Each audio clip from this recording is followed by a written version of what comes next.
And good evening, everyone, and welcome to the King Jordan Radio Live Show for Season 5, Episode 31. Tonight on the show, first of all, the date is Thursday night, July 13th, 2017.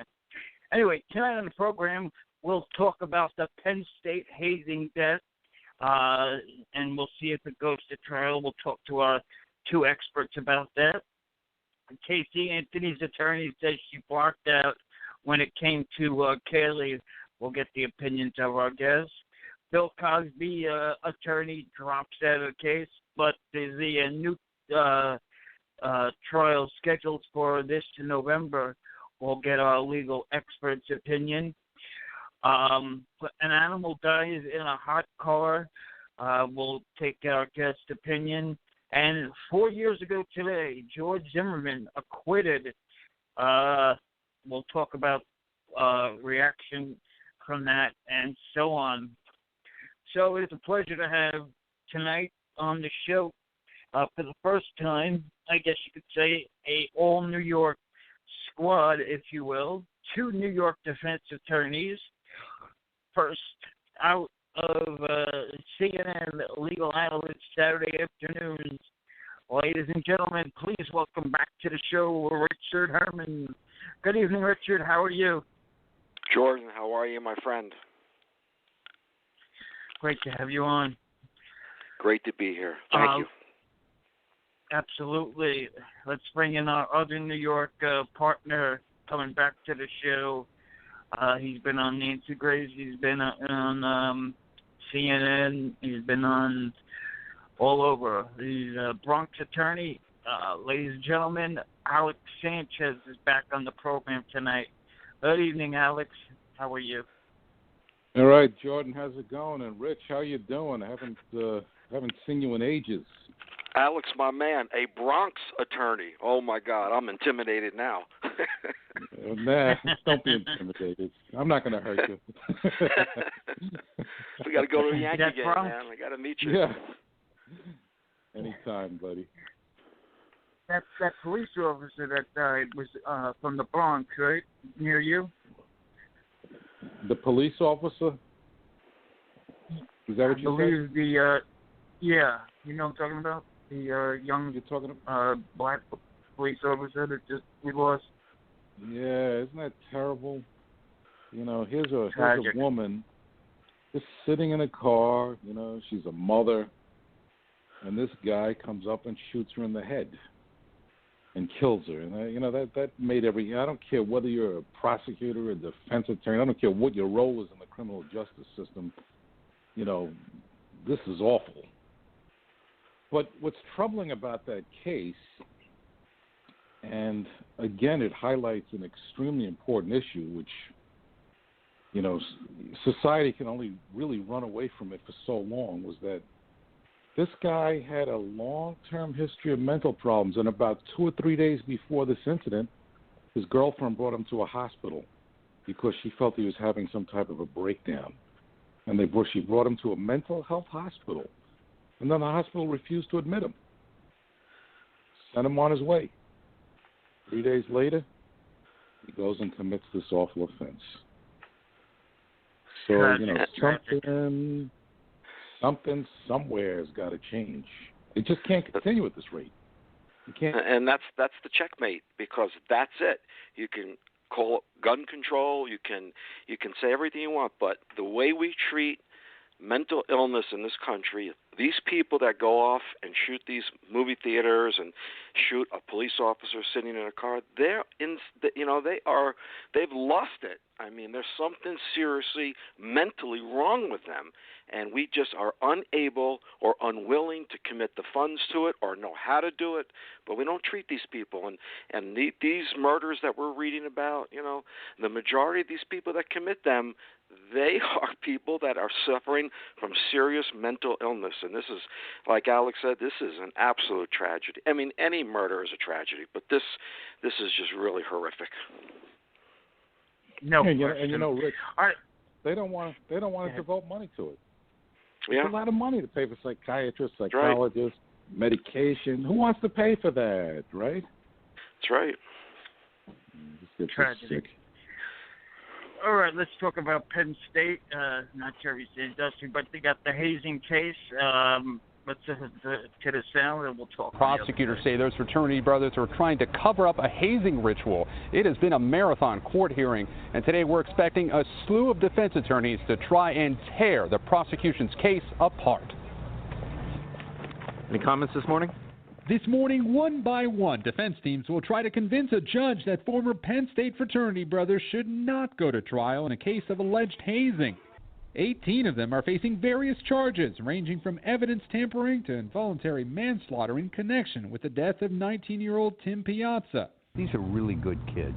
They didn't intend to hurt anybody or harm anybody. But prosecutors Monday revealed new, potentially incriminating texts from some of the young men. One wrote, "I think we are blanked, like beyond blanked.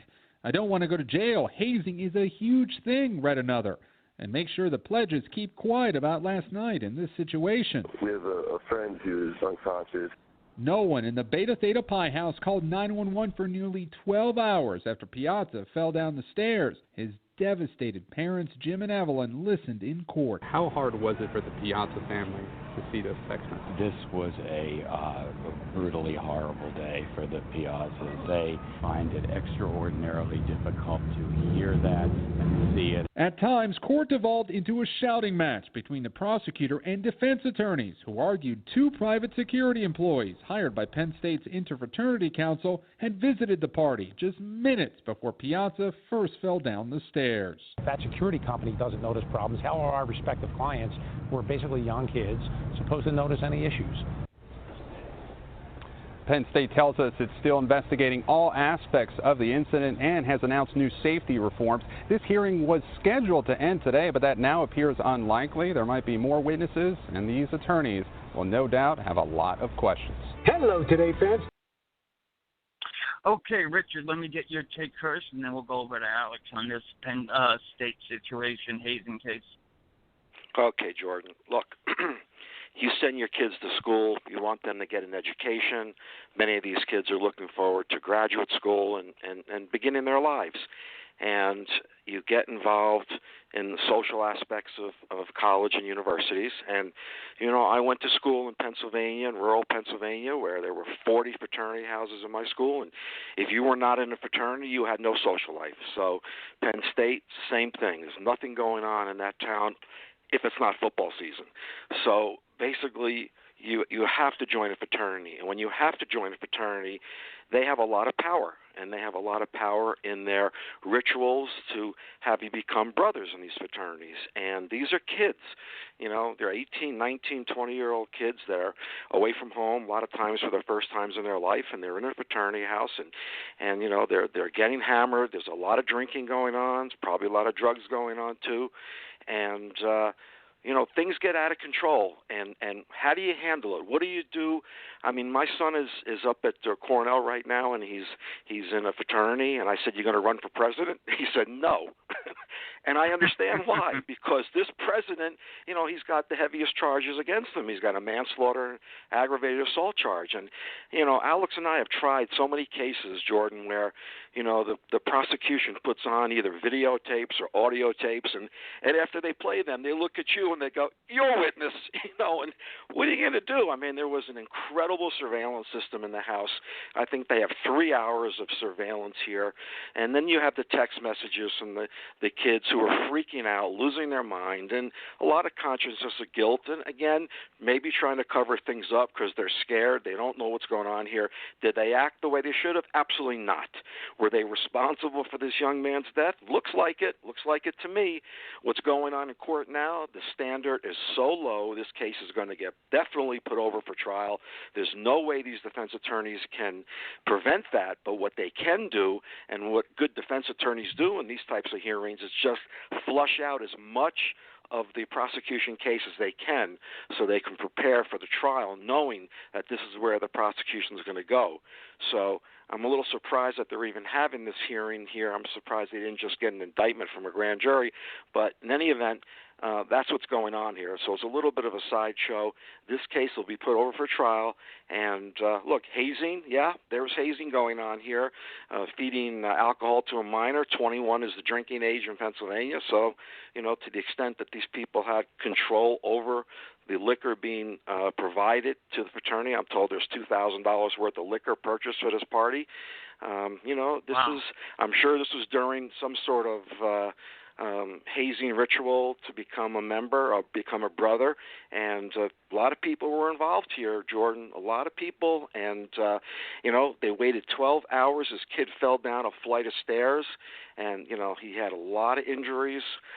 Some of them, look, they said he was drunk running around. Okay, so the bottom line is that there's going to be, Alex, there's going to be convictions here, and these young kids, some of them are going to have felony convictions on their record after this is over with, and there may be some prison time here too. So it's a tragedy all around, and I'm not, look, a defense attorney, okay, I would fight to defend these guys, and that's why there's such, it's a tough situation in court right now where they're fighting with the district attorney, but at the end of the day here, the parents of this young man, where they sent their kid to school and now the kid's dead, and and the fact that they waited 12 hours to call and then they dressed him. He was already dead, and and he wasn't dead already, but he was unconscious, probably in a coma, and they were trying to put clothes on him to change the scene. It's a bad situation, and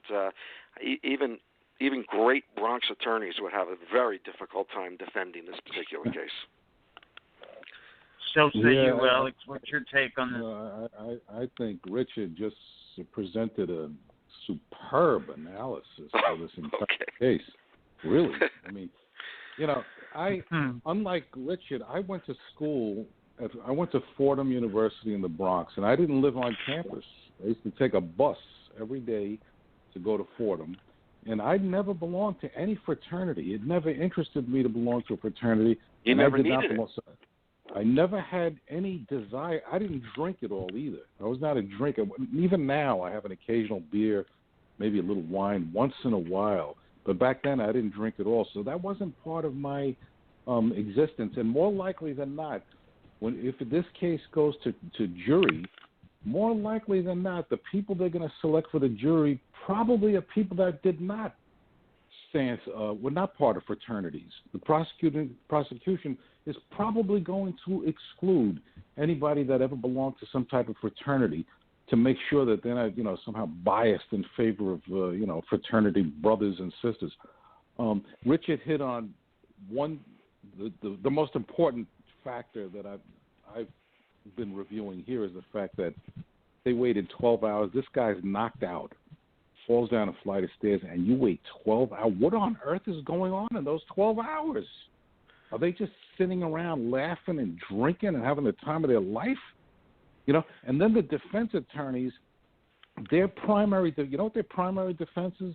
Their primary defense is they didn't force this kid to drink. He was drinking on his own.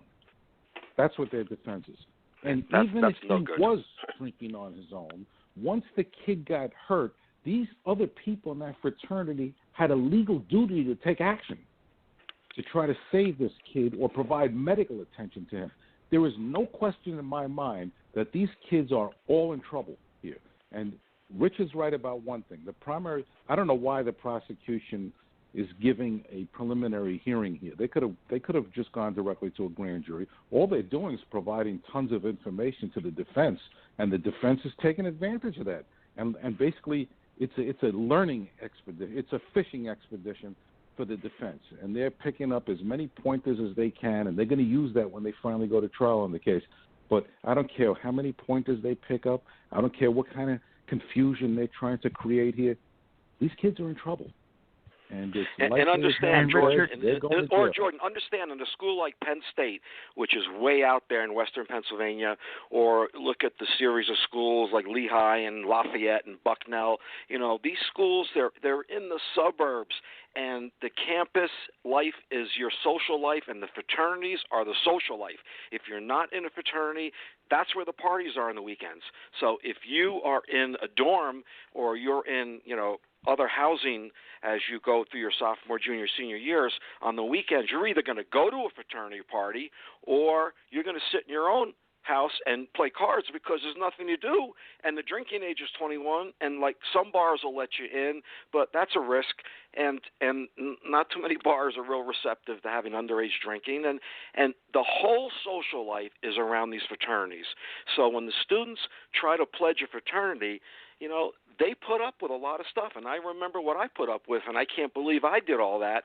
And I was president of my fraternity, and we had some incidents, and I was a little nervous back then, and it was a lot. It was pretty crazy back then. If I think about it now, I'm glad it's over with. But it's that's the type of environment, and that's just the fraternity structure in these schools, and you're either going to have fraternities or you're not, because this is the social life. And that's why they get the students to come in there and put up with insanity to pledge and actually, become a brother. And hazing is going on in all these schools. I don't care if they tell you, no, it's not. We don't permit hazing.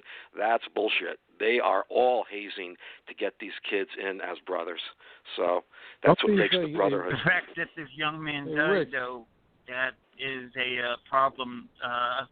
These kind of crazy things go on, but the fact that someone died, that's why they're bringing up charges. Richard, you would agree? Yeah, I mean, when I was in school, they did. Some pledges had to do with kidnapping. Some kid fell out of the back of a car and died. These things happen, and it happens as a result of pledging and the hazing that's going on in these fraternities, and it's almost impossible to prevent it. And Alex said, boredom. There was no reason to be in a fraternity. You were in the city. I mean, there was a lot going on. There's a lot of things you could do, but in these rural schools and these universities, there's nothing going on. There's nowhere to go, and you can just go bowling so many times. I mean, or go to a movie. There's nothing else going on there. So the fraternities are the mecca for social life, and I think it's out of control right now, actually. Oh, it's definitely out of control. But when you leave people to their own devices over there, right? It's almost like it's like Lord of the Flies almost.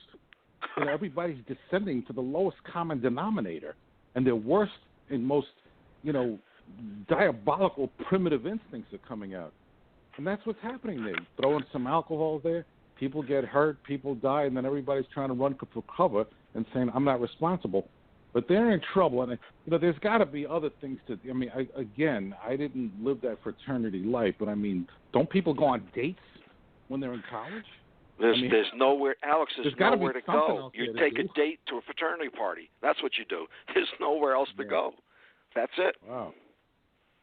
Unreal. Tough situation. All right, let's get to Bill Cosby. Sure. Go ahead, Richard. No, Bill Cosby. Okay, Bill Cosby. Go ahead. Play this clip, and then we'll talk about Bill Cosby. Bill Cosby will go on trial again November 6th, 5 months after a jury deadlocked on whether he was guilty of sexual assault or not. After the judge declared a mistrial, prosecutors immediately said they planned to try again. Jurors have given somewhat different accounts of why they couldn't reach a unanimous verdict, but the few who have spoken agree the deliberations were emotional and tearful at times. Juror Bobby Dugan, who believed Cosby was guilty, told NBC News that he believed a second trial was necessary. All right, let's start with Alex, then we'll go over to Richard. Alex, what's your take? His lead attorney walked out of the case, so he's looking for a new attorney as we speak. Bill. His lead attorney walked out. I wonder what that was about. But in any event, that's unusual for the attorney to walk out. It's probably over money. But as I said before, and I'll say again, I personally think from all the evidence I've heard, the sheer numbers of witnesses that have made allegations against him, I think the guy's probably guilty. But I still think he shouldn't be prosecuted. And I've said this before, because he made a deal with a prosecutor. And once he made that deal with the prosecutor 10 years ago or 12 years ago, whatever it was, that he would not be prosecuted as long as he made a statement on the record, as far as I'm concerned, the case was over. And now this new prosecutor comes in with a lot of bluff and bluster and says, oh, no, that prior agreement that was made between Cosby and the old prosecutor, that's not valid.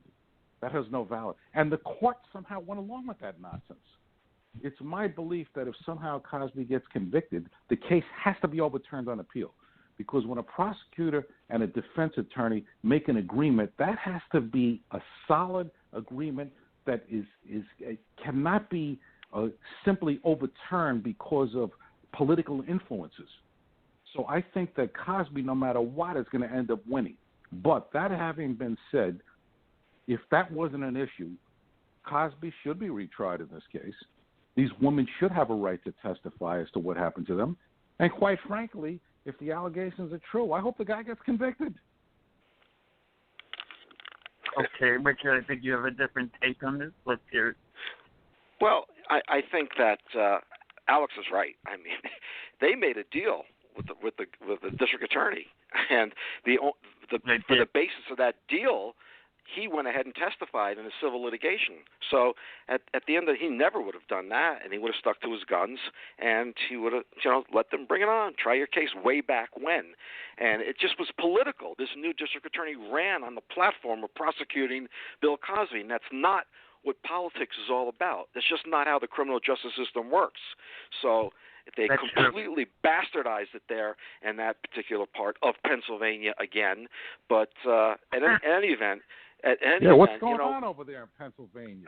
I don't know. Too much grain alcohol, I think, or something's going on. But when, in these cases, when there's hung juries, you look at the jury, you try to poll the jury, and of course that was privileged information. Which I read a few reports that there were only like 2 jurors who were holding out for acquittal. So that's pretty strong, and most prosecutors would retry a case like that, except that, he's a celebrity, Bill Cosby. And if you look at the merits of the case, they can't answer the question that if she was brutally taken advantage of by him, he drugged her with drugs and Quaaludes and whatever else she's claiming he did and paralyzed her and she couldn't move, why did she call him 6 months, 8 months later and try to get tickets for her parents to see his show?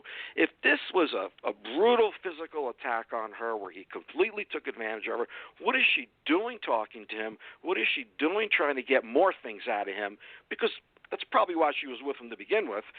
What is she looking for now? And it's a tough, if you really are attacked in a situation like that, and you got Gloria Allred, who I can't stand, you got her babbling, outside the courtroom, but look at the facts of the case, and is he guilty? There's a lot of women who are claiming that this happened to them, the same thing, although that's not in evidence here, so that's not coming in, and this judge was right to keep that out.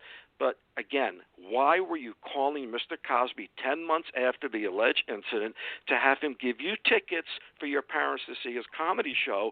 Answer that question.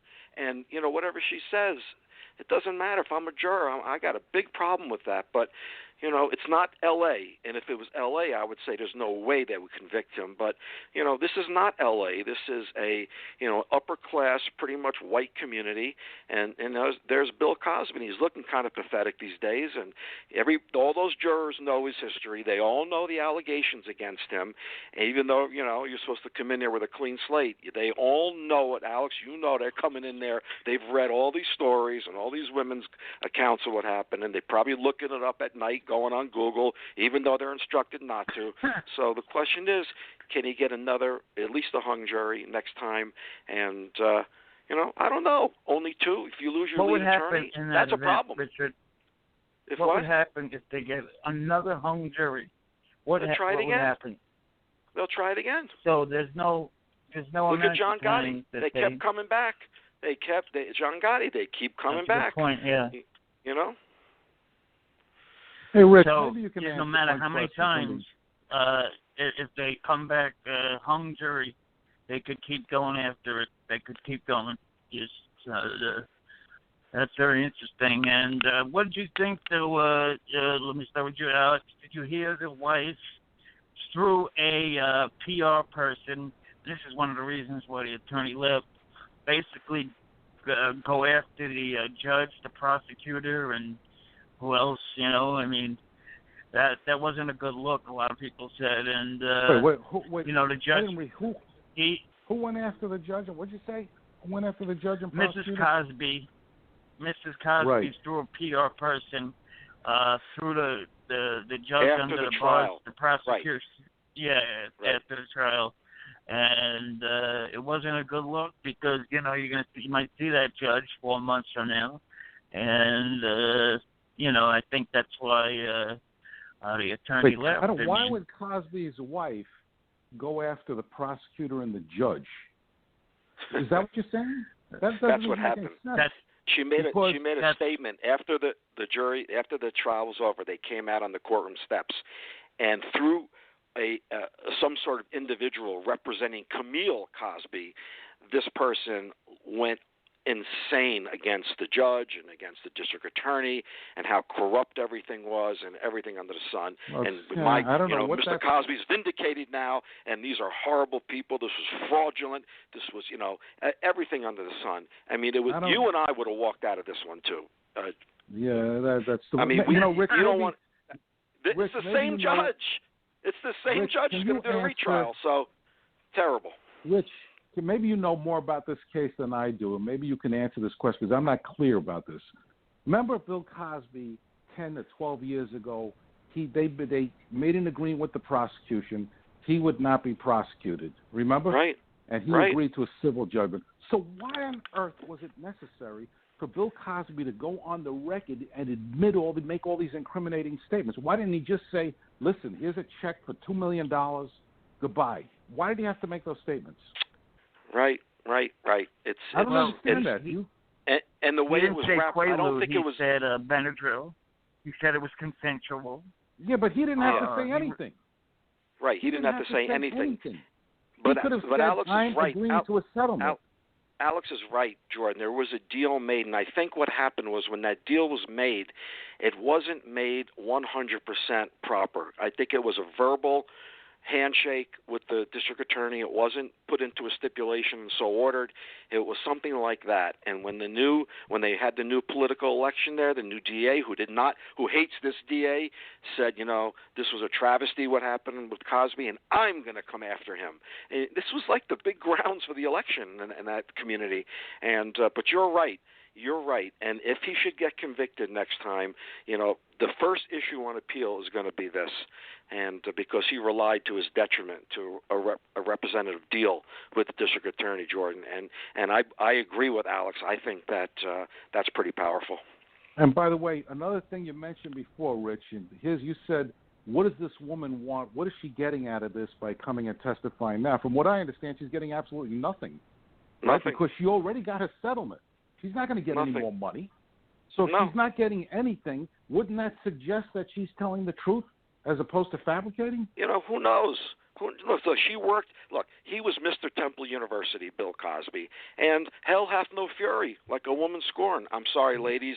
And by the way, we got a lot of people out there, Jordan. I got to run through the list really quick. Maddie, Lisa, Vicky, Pager, Gail, Sarah, Sharon, Cheryl, Mary, Phil, Debbie. I know I left some out, but what loyal fans you have, Jordan, and we have, and they're wonderful people. I love them. Love all their comments. Absolutely. And they look forward to the show. They're telling their friends, come on, they're going on soon. It's just wonderful. So, again, Alec, I don't know why she's doing this. I don't know why. Maybe she's going to write a book. Maybe something's going on there. I don't know. But she got a payday, and years ago, that was the thing, Jordan. Years ago, Quaaludes was the hot thing, and everybody wanted them, and everybody was looking for them, and everybody was looking to party. They're illegal now, right? Now they stopped making them because people in Florida were taking them and passing out driving, and it just got out of control. But, one Quaalude was like 4 or 5 drinks. And the thing with this was the next day you felt great, no hangover. And this is what I've read about these things because I don't personally know too much about it, but I've read about this, you understand, that I maybe did. Anyway, they were really, it was like craziness. Everybody wanted them, and you couldn't get a lot of bootlegs out there and fakes. And was it pharmaceutical? Was it bootleg? And if it was real, it was like almost a euphoric state, and people were having a lot of fun partying with them. And all these women that are complaining about Bill Cosby, why didn't they do anything when this happened? 30 30 years ago and 20 years ago and 15 years ago. You know, all of a sudden everybody's jumping on the bandwagon. And what were they doing around him, and what were they looking to get out of him? You know, and I'm not saying he's the innocent God here. Okay, it takes two to tango. But was he drugging all these women? I mean, if he was crushing them in their drinks and they didn't know about it, that's a problem. But how are you going to prove it now? Very difficult to prove, almost impossible to prove. Supposedly, I think the greatest point in the defense of Bill Cosby is that these women were allegedly taking the drugs voluntarily. It's not like you said. He didn't crush the drinks and sneak it and put it in their drinks. Right. They wanted he would go up to this them was a hot thing, say, right? Take these pills, it'll make you feel good. Now, what rational person is just going to take pills from somebody and start drinking with that? To me, that sounds crazy. And that's a But very that's good how it was. defense for him. Yeah, but in the 70s, that's how it was. That was party time. You're too young for that, Alex. You don't know. It was party I was time, around man, in and the that's 70s how people partied. No, I didn't party like that. That's on the heels of the 60s where they were doing LSD and heroin and everything. So, you know, things Man, died what kind down of a little from the neighborhood 60s. did you grow up in? Holy smokes. I'm an old man, brother. I've been around. So, anyway. Jordan, you don't know about any of this stuff. You just have to read. You have to read up on it, brother. I was talking about Casey Anthony. Attorney Chaney Mason says that Casey Anthony blacked out. Richard, what's your take on this latest development with the never-ending Casey? Again. I watched that case from the beginning to the end. I watched Baez. I wouldn't let him represent me for a parking ticket. But you know what? The guy won. He won the case. And so he won a case that nobody in their right mind thought he or pretty much any other attorney could win. So I tip my hat to him. He won it. She got acquitted. And all this talk right now, Chaney Mason getting back in. I know Chaney. I've had some dealings with him, and he wasn't too happy with some of the things I was saying about Casey during the trial. But you know what? They won. They won. She's acquitted. All this stuff now. She's living down in southern Florida, you know, working, taking pictures and doing some things with, I think, with some legal defense work down there. But in any event, who cares? At this point in time, that jury blew it. This woman killed her daughter. I believe it. With the father, he has the crazy look in his eyes. Something went on there. We don't know. There was a stone's throw from the house. It was all the stuff from the house surrounding her in that little shallow grave. She's out partying, carrying on. I don't care how he's couching it now, Chaney Mason. I believe she did it. But she got acquitted, and we have to stand by that. The jury has spoken. So all this talk now, it's all garbage. It's gibberish. It means nothing. She's getting on with her life. They're never going to try her again, so don't worry about it. It's over. It's nothing. It's like in Goodfellas, you know, when De Niro goes into the phone booth and says, "What happened, you know, with Pesci? Did he get to be made?" And no, he's not here, and there's nothing you can do about it. And there's nothing you can do about her anymore because it's over with. Right, Alex? It's over. Well, I'll tell you the truth, and I'd like to know your opinion on this, Rich. I find that statement by Chaney Mason not only peculiar but troubling because, correct me if I'm wrong, isn't he committing some type of ethical violation? He was her attorney. He's her attorney. Good point. And now she's acquitted. She has been making the statements that she's not guilty, and now he's casting aspersions on her, saying, well, she blacked out. Well, what does that mean? That you committed a murder and then you blacked out during the murder? What the hell is he saying this for? Yeah, she didn't want to remember what she did or how she did it. Right. She went to Casey sounds to me World. like that. Listen, that guy crossed the line. That Chaney Mason crossed the line, and if somebody brought some type of ethical complaint against him, he may have a problem because you don't go after trial's over, especially when your client is found not guilty, and start casting aspersions on their guilt or innocence. That's not your role. That's the role of people like Richard Herman, but not your own lawyer. You know what I mean? Yeah, you're right. That's a good point. But she'd be the one to have to do it. And I know that she had a falling out with Baez, but I think was still kind of respectful of Chaney Mason. So there was accusations that she slept with Baez. Richard, do you believe that? I don't know. I heard about that. I don't know. You know, matrimonial proceedings, if the attorney messes around with the client, they can be disbarred for that. So, but in criminal cases in Florida, I guess it's okay. I don't know if he did or he didn't. And it came from I don't know how these lawyers were paid. The defense team. Yeah, it came but from Alex one is of the right. investigators. Yeah, this guy's divulging a lot of attorney-client privilege information, and he shouldn't be doing that, and potentially he could have a problem. You're right, Alex. Maybe setting up for a future book. We shall see. But no retrial, so don't even think about it. No retrial. Okay, 4 years ago today, George Zimmerman was acquitted. Let's take a listen to the reaction, and we'll talk about it on. In the Circuit Court of the 18th Judicial Circuit in and for Seminole County, Florida, State of Florida versus George Zimmerman. Verdict, we the jury find George Zimmerman not guilty. So say we all four-person. They found him not guilty. This is evil. No type of justice. No type of justice. He just wanted justice, but he gets to go home. That's not right. That's not how this world is supposed to be. God said stand up for what's right. What do we want? This is not right. And guess what? Before it's all over, you never know. Somebody may kill him. I don't know. He may lose his mind. I'm not saying. But you don't do people any kind of way and think you're going to get away with it. You will not get away. They made the law, stand your ground, self-defense. And they got this one right, but there are no winners. He don't care what color you is. This is not even right. It's not going to sleep. Obama, I hope that you are looking. I hope that you are looking. I hope he's burning in hell. Honestly, I'm a bit stunned, very surprised. My heart is broken for the community of Sanford. I'm sure Sanford will have some tough time ahead of them in the coming days. He challenged and fought a child. He wasn't even man enough to go after a man. He should have never got out.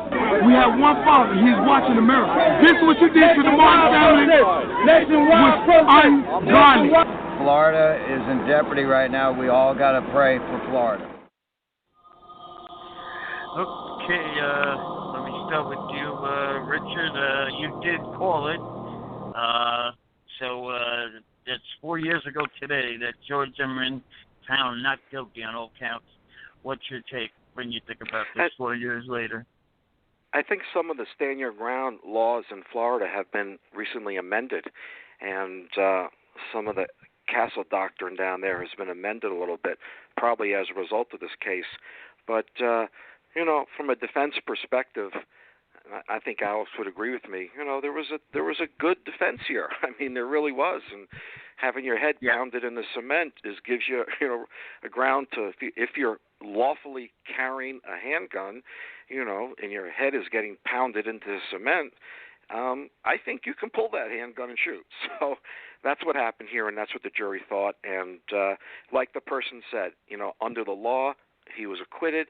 But there are no winners in this case. A young man lost his life, and, looks like Zimmerman was hunting that night for action. So it's just a very bad situation. But, look, there's no handguns in New York City. You get a handgun in New York City, you can't get a license for a handgun unless, you're dealing with, like, a lot of cash on almost a daily basis. Other than that, you can't. But Florida's a different state, and you can get license, and concealed carry handgun licenses are issued all the time, and the standards are minimal. The shooting requirement is minimal, and a couple hours in a classroom, and you get the license, and you can conceal carry, and it's still like that in Florida. So people who live in New York City, they can't believe it. It's and you wouldn't imagine carrying a handgun in New York City, but there, a lot of people do, and I don't know that Zimmerman is all there mentally, to be honest with you, but just tragic, and but a very defensible case. Alex, so say you 4 years later today, 4 years ago. Jordan, every time I hear, like the news report that you just played, I get angry. This was an assassination of a young black kid who, as far as I'm concerned, didn't do anything wrong, and a maniac like George Zimmerman, who was looking for some justification to blow somebody away. That's what it boils down to. And George Zimmerman's walking around with a gun. He was in his car at the time, and he came up with all these wild suspicions about this kid and ended up following him around, making the kid think he was being hunted, and he was being hunted. And then as soon as George Zimmerman, determined that there was some type of justification, after he provoked everything, he turned around and shot the guy dead. And this is a kid. And that gets me angry. George Zimmerman has since proven and exposed himself for who he really is, because subsequent to this incident, he had all kinds of incidents with girlfriends. He had an incident with another driver. With guns. Pulling the gun out when he was driving. The guy is a low level. There's a low life. He is dead on the inside. There's absolutely nothing to that man. But Alex, this was an example of really great defensive lawyering, because the prosecutor was just horrible prosecution, and really outclassed by the defense attorneys, and you had a defense. I know, Alex, you don't like the defense, but there was a defense there, and they delivered it, and again, the jury went with it. So, and I don't think the judge did Zimmerman too many favors in that case, to be honest with you. But and you got a jurisdiction where probably some racists on the jury. So, it was the age of Aquarius. The moon aligned with the stars, and you got an acquittal in this case, and just tragic case all around. I don't begrudge the defense. There's only 6 people attorney. on the case, on the jury. When you're a defense attorney, you deal with a certain set of facts, and you're going to try to work with those facts to the best of your ability to gain the best possible opportunity for your client. I understand. That's what I've been doing my whole life. So I don't begrudge the defense. I'm angry at the prosecution, because how dare any incompetent or negligent prosecutor walk into a courtroom. The same thing with Casey Anthony. The prosecution was horrible. And the same thing with O.J. Simpson. The prosecution was horrible. So that's where your anger should be. Yeah, and that's the weakness in the criminal justice system. Why should justice depend on who is a better lawyer? Does that make sense? If everybody had Richard Herman as an attorney, nobody would be going to jail. That's not fair. Oh, please. Let's face it. All right, the check's in the mail. Alex, the check's in the mail. Thank you. Yeah, it's not justice where because you happen to be a good attorney, you're going to get a better result. That's not right, but it's reality. Look, the Let system me ask both is of you not... on this. 6 people decided Zimmerman's fate. Richard, first let me ask you, from a defense standpoint, do you like 12 people deciding your client's fate, or do you like 6? What's more in favor? I like whoever's on there. I like good ones, sympathetic ones to my clients. Yeah, obviously.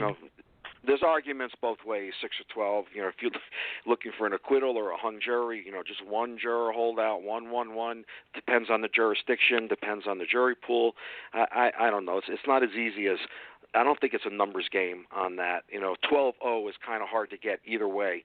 So I don't know. It's the law in Florida, and that's what it is. 3 strikes and you're out. Those are the rules in baseball, and that was the jury pool down there, 6 jurors, and that's the ones that hear it on a case like that. So there's not, I don't know that there's any real discussion on that. But look, and Alex is right. This guy was in a car on a highway, pulling the gun out. He's had other issues.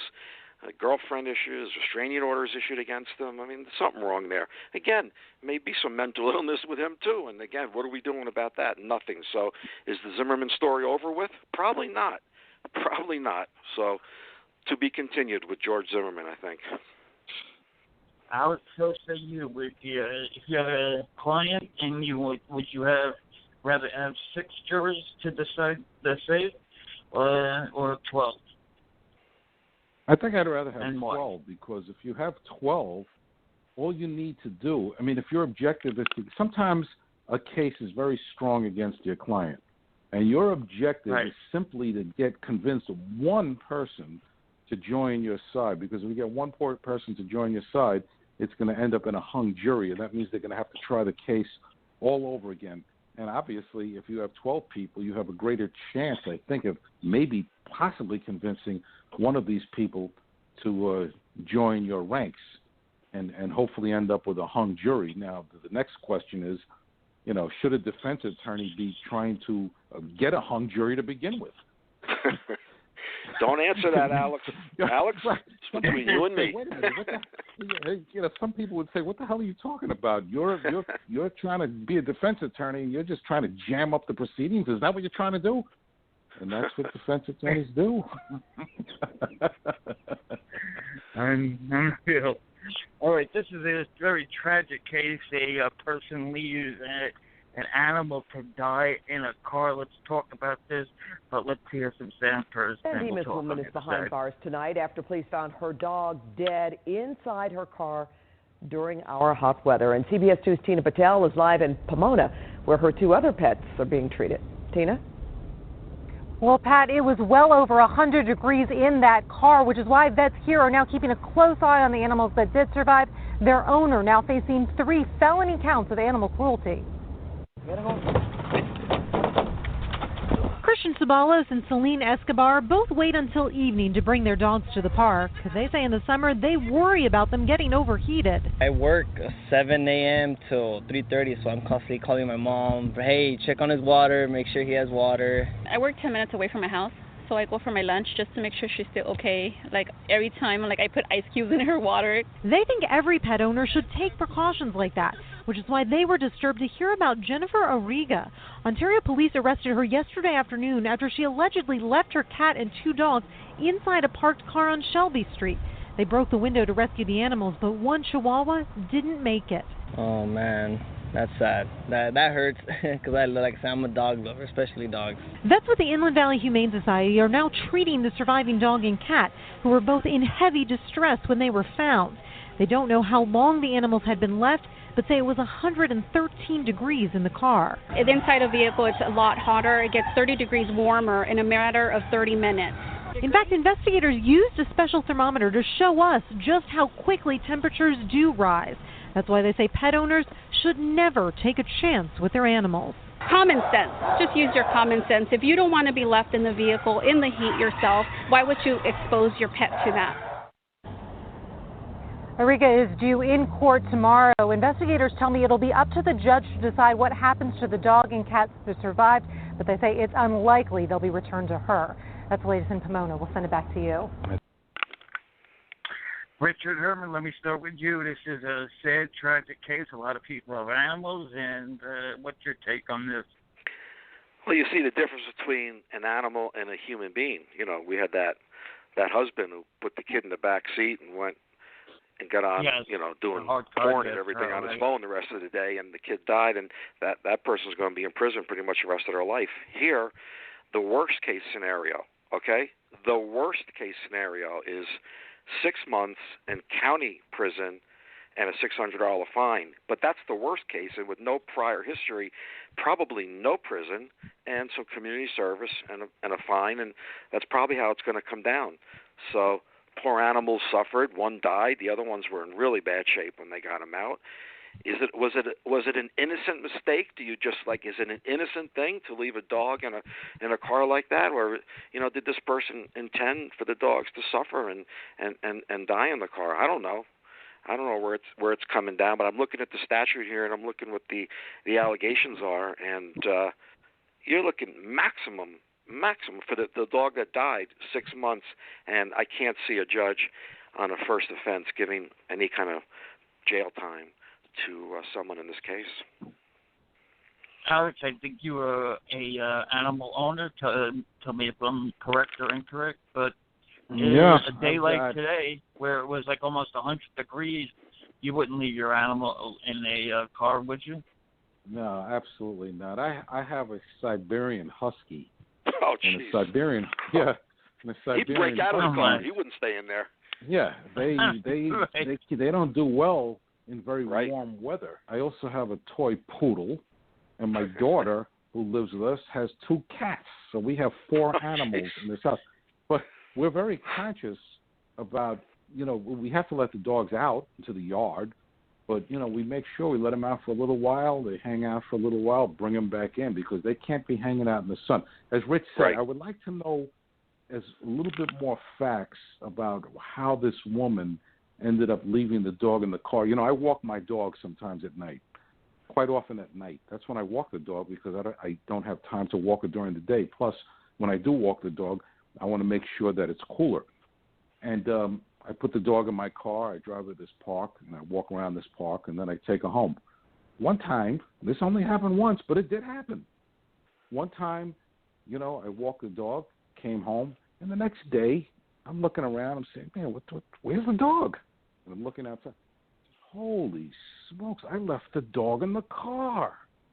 And I left the dog in the car all night long. Now, it wasn't warm, though. It was cool. And so nothing happened to the dog. But I left that dog in the car, and it was a mistake on my part. Mistakes do happen. Now, was it a mistake that happened with this woman? Or was she, going and gambling and, drinking and engaged in some other type of irresponsible behavior? I don't have enough facts right now. I'm disturbed that these dogs die. I love animals.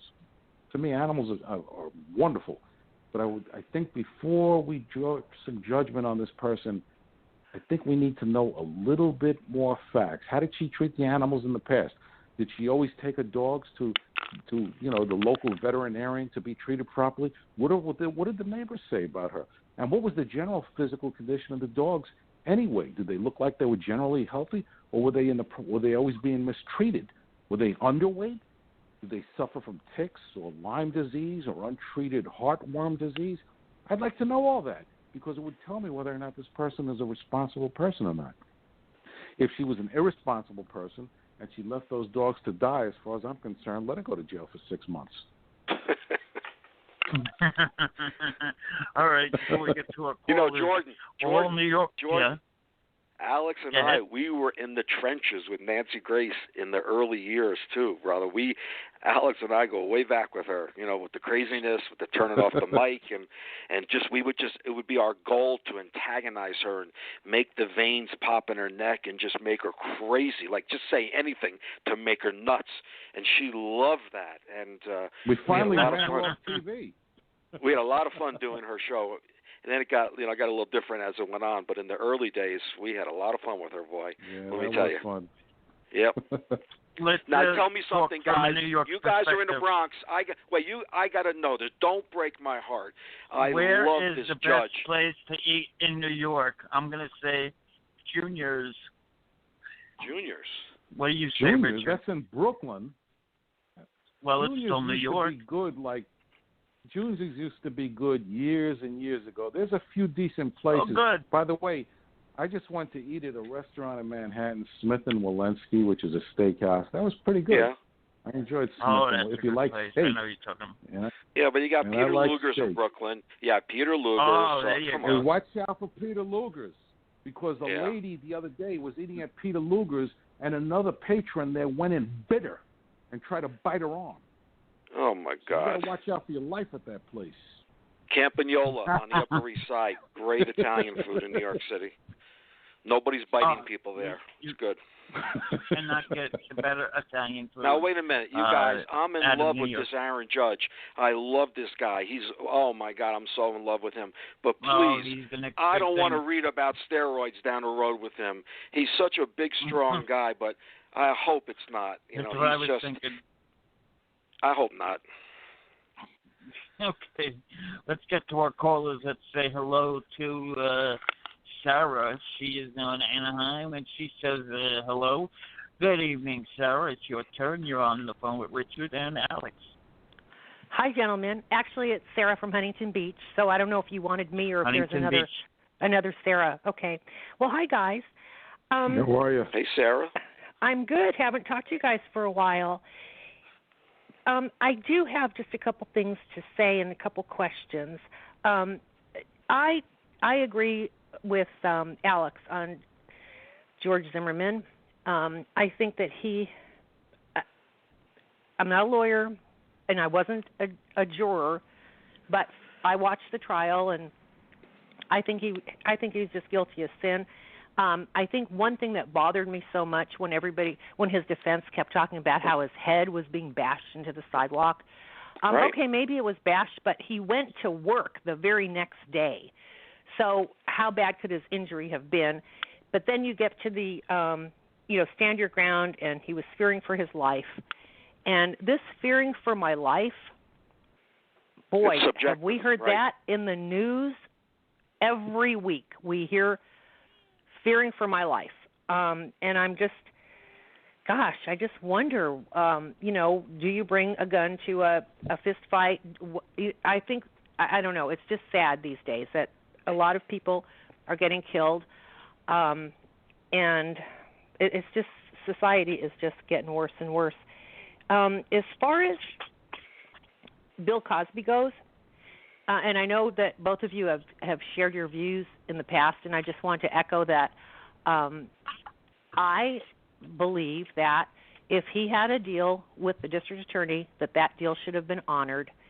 And I'm very, very one of very, very few people that believe that. But I do think that it's just not fair for him to have a trial on that basis and using that evidence in this trial. The other thing I want to talk about is, and I want to ask you about this. We just talked about the woman who left her animals in the car. And was it Alex? Were you given that great defense for her? I mean, I think you should volunteer to be her lawyer. Was it you or was it Richard? It must have been Richard. No, it was Alex that came to defense. Yeah, I can't. I'm so sorry. Sometimes it's a bad connection and I'm not hearing voices real well. But anyway, whoever gave that whole opening statement, really, you should be her lawyer. Okay, there's two things, and if you just both want to touch on this lightly, because I'm not a lawyer and I don't have the knowledge that allows me to understand the word intent. I mean, I know the definition of intent, but the element of any crime and this element of intent drives me nuts. Because sometimes I think crimes are so horrific, it doesn't matter to me what their intention was. The crime was committed. So I just don't get it why so many people have lesser sentences, lesser charges because of this whole element of intent, and it drives me nuts. And the other thing related to the animals in the car and related to many, many other cases is first offense. Okay, so I'm one of these people that I don't care if it was your first offense or not. If you committed this offense, this crime that calls for this time, I don't care if it's your first offense. So go ahead, gentlemen. I'm all ears. Well, regarding that whole intent thing, I'm going to defer to Richard Herman. He knows much more about that than I do. But as far as the second question about first offense, I mean, why shouldn't a judge take into consideration whether or not you've never been arrested before? If you lived a sterling existence and you've never had any problems and you try to live a good life and you make one mistake when you're 48 years old, why should you face the same penalty as someone that has lived a life of crime and has been arrested 40 times? No, the fact that you have never been arrested before and it is your first offense is a factor that is taken into consideration, and rightfully so by judges. And I think that's perfectly legitimate. Yeah, the maximum sentence is 6 months, so the judge has to take into consideration a lot of factors, and one of them is prior criminal history. And if there is a substantial criminal history or any criminal history, the judge can weigh that heavier. And if there's none, the judge is more likely not to impose any kind of jail or prison term for a first offender. But one quick thing on this particular dog case here, we're talking about intent, and on animal abuse, the statute there just says that the crime of animal abuse takes place whenever an animal is the victim of cruel treatment or neglect. So you don't need intent there, just cruel treatment or neglect. Now, on the second portion, on intentional abuse, where it occurs when the animal is physically abused, but the definition in the statute says intentional neglect occurs when an animal is deprived of food, water, shelter, or veterinary expense services. So, the person's going to get convicted for everything here. The question is, like we discussed, what will the sentence be? And maybe the judge is an animal lover and will agree with you and just say, you know what, I don't care what your history is, you're going to go to jail. So that you might get that here. I don't know. But intent, for all criminal cases, intent is a huge element. Yes, it is. Like with child abuse cases and child murder cases.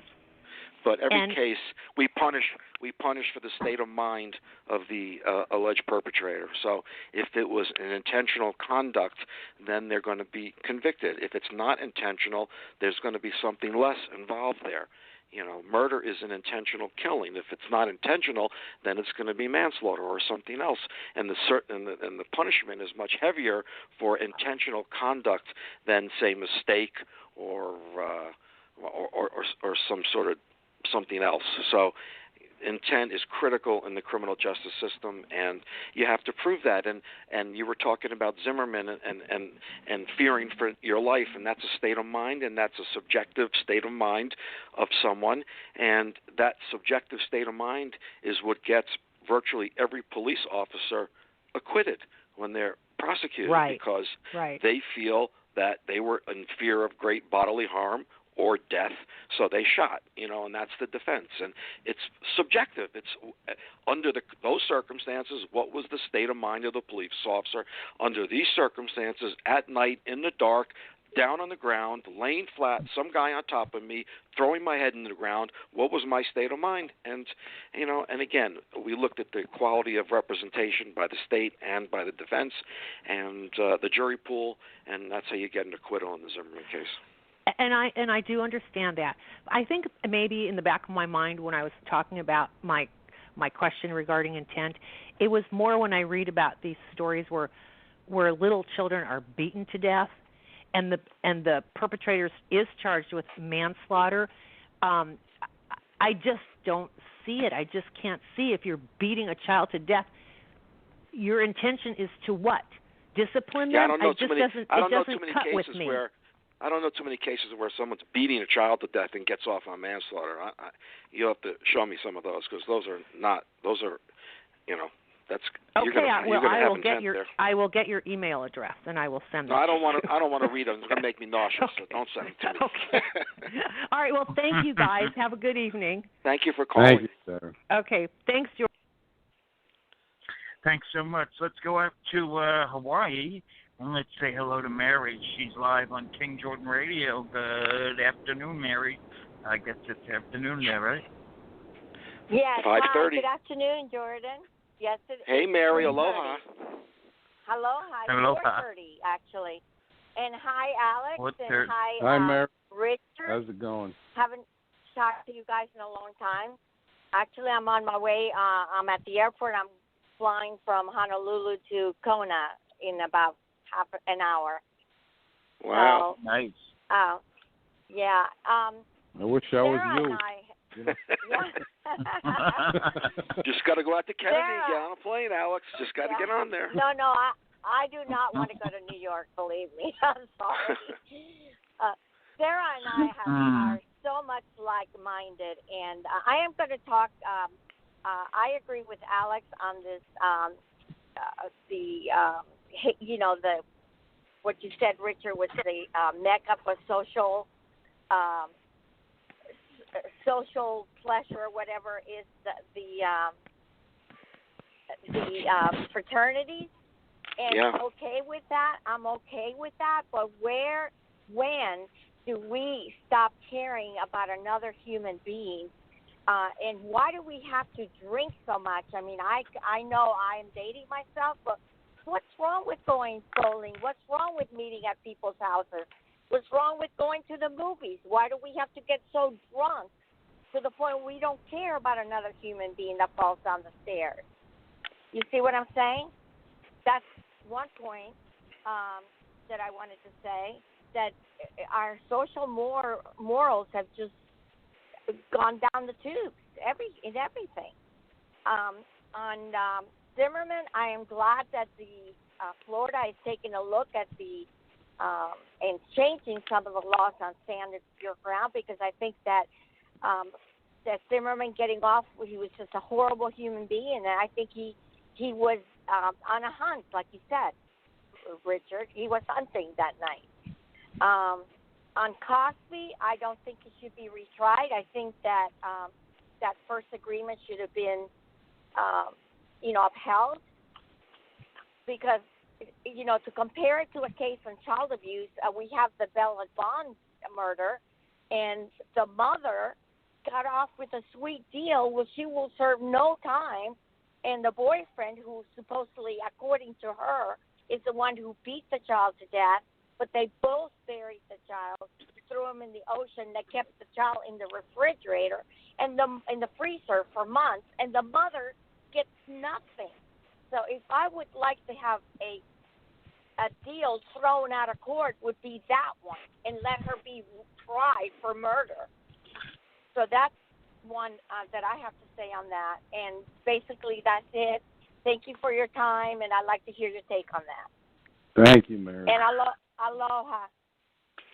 Aloha, nui loa. Indeed. And mahalo for calling. Mahalo.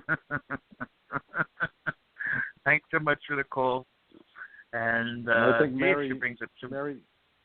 Mary makes a lot of great points there. We appreciate her insight, and obviously she's very interested in legal stuff and listens to some of the great legal scholars, one of which is Richard Herman.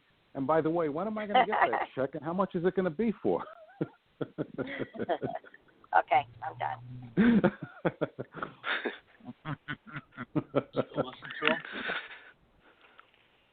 Absolutely.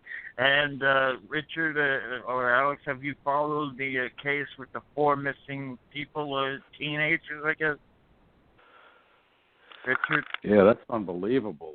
I haven't looked into that one yet. I guess that's going to upset me. I'm totally consumed with what's going on in the White House and what's going on with these people that never had any meetings with the Russians, never had any collusion.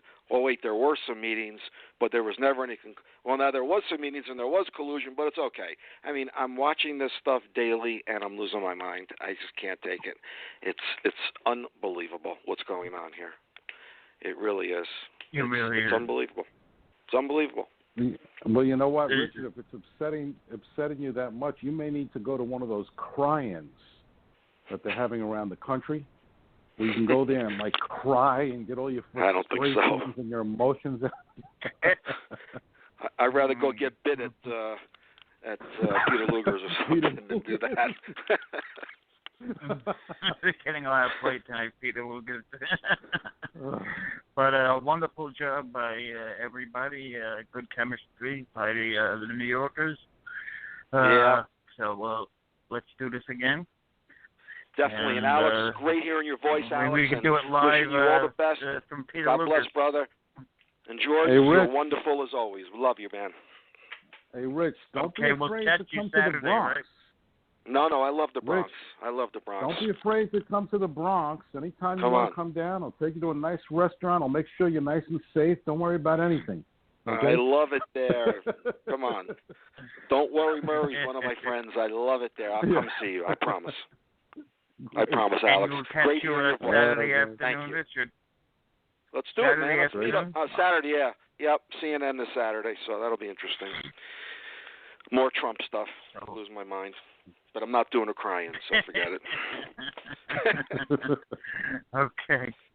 All right, guys. Thank you so much. All right, Thank guys. you. Thanks a lot. Thank you, Joe. Okay.